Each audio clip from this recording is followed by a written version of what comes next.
आगे बढ़ेंगे। उत्तराखंड के कृषि मंत्री सुबोध उनियाल हरिद्वार पहुंचे, जहां उन्होंने सभी जिलों के अधिकारियों के साथ समीक्षा बैठक की, जिसमें किसानों की आय को कई गुना बढ़ाने पर अधिकारियों के साथ बैठक की गई। कैबिनेट मंत्री सुबोध उनियाल ने कहा कि राज्य में बागवानी विकास को लेकर कई योजनाएं बनाई गई हैं, साथ ही उसको धरातल पर उतारने का काम भी कर रही है। इसके लिए राज्य में जो संभावनाएं हैं उसको देखते हुए 5 अलग अलग सेंटर बनाए गए हैं, जिससे कि किसानों को फायदा मिले। वहीं एकीकृत बागवानी विकास योजना जो हमने बनाई थी उसमें अधिक से अधिक आर्थिक मदद की जाएगी। वहीं कावड़ मेले पर बोलते हुए कैबिनेट मंत्री ने कहा कि जिस प्रकार की परिस्थितियां रहेंगी उसको देखते हुए कावड़ मेले पर फैसला लिया जाएगा।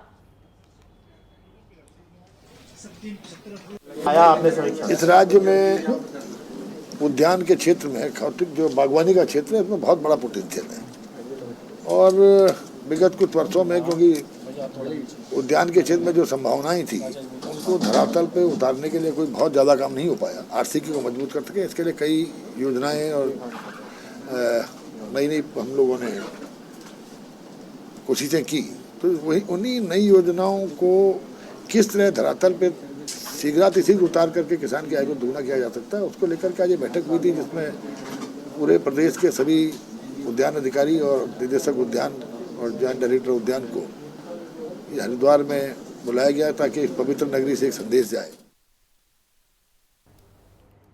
धामी सरकार में यतीश्वरानंद महाराज का कद बढ़ाया गया। जहां पिछली तीरथ सरकार में उन्हें राज्य मंत्री बनाया गया था, वहीं धामी सरकार में उन्हें कैबिनेट मंत्री बनाया गया है। कैबिनेट मंत्री बनते ही वो लगातार अपने विभागों की समीक्षा बैठकों में जुटे हैं। साथ ही 2022 के विधानसभा चुनाव को देखते हुए विकास कार्यों में तेजी लाने को लेकर अधिकारियों को लगातार दिशा निर्देश भी दे रहे हैं। कैबिनेट मंत्री यतीश्वरानंद महाराज का कहना है कि अगर गन्ना किसानों के भुगतान में किसी भी तरह की लापरवाही बरती जाएगी तो उस पर कार्रवाई होगी। कैबिनेट मंत्री यतीश्वरानंद महाराज जी हमारे साथ मौजूद हैं। कई सारी समीक्षा बैठकें जो हैं अब वो लगातार करने लगे हैं।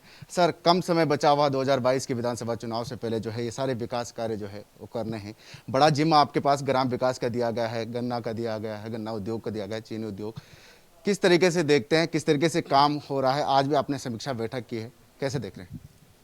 देखिए, गन्ना विभाग में जो काम हमने पिछले 3 महीनों में किया है वो बहुत ऐतिहासिक काम किया है। पिछले 35-40 सालों में इतनी जल्दी गन्ना किसानों को भुगतान नहीं किया गया जितना जल्दी अब की बार हमने भुगतान किया है। मई महीने में मैं समझता हूँ 40 साल के अंदर जो हमारे सरकारी शुगर मिल हैं, जो हमारे सहकारिता के शुगर मिल हैं, इतनी जल्दी भुगतान किसानों का कभी नहीं किया गया। एक सवाल ये है कि जो ग्राम विकास सड़क योजना है उसको लेकर समीक्षा भी की गई है, बैठकें की गई। कितनी सड़कें अभी तक बन पाई, कितना प्रोजेक्ट जो है सड़कों को लेकर जो है अभी काम चल रहा है, क्या कुछ स्थिति अभी ग्राम विकास सड़क योजना? आज मैंने इस विभाग की समीक्षा की है और लगभग 800-900 करोड़ की टेंडर अभी निकालने वाले हैं और जल्दी उन सड़कों पर हम काम शुरू कर देंगे। और दूसरा, हमारा जो इस मंत्रालय के अंतर्गत जो हमारे प्रधानमंत्री आवास भी आते हैं, आने वाले 1 सप्ताह के अंदर जो प्रधानमंत्री आवास योजना का जो प्रथम किस्त है, लगभग 13,500-14 हज़ार जो हमारे लाभार्थी हैं उनको प्रथम किस्त हम उनके खाते में डाल देंगे। सर, काफ़ी बड़ी चुनौती है, 2022 का विधानसभा चुनाव नज़दीक है, कुछ ही समय बचा हुआ है।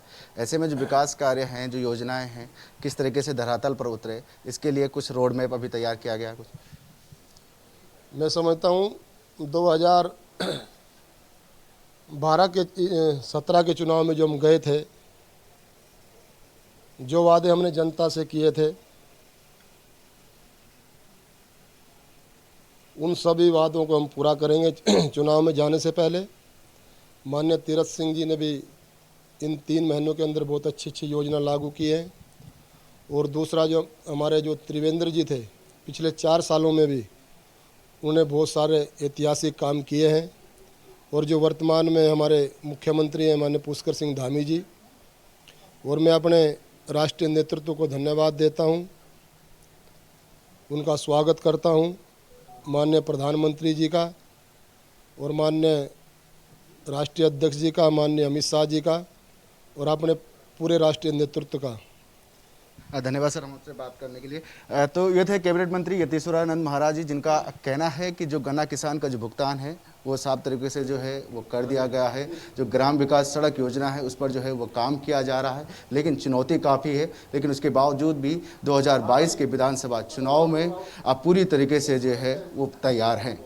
अपना सहयोगी नरेंद्र पिमोली के साथ मोपेंद्र सिंह राणा, नेटवर्क 10, देहरादून।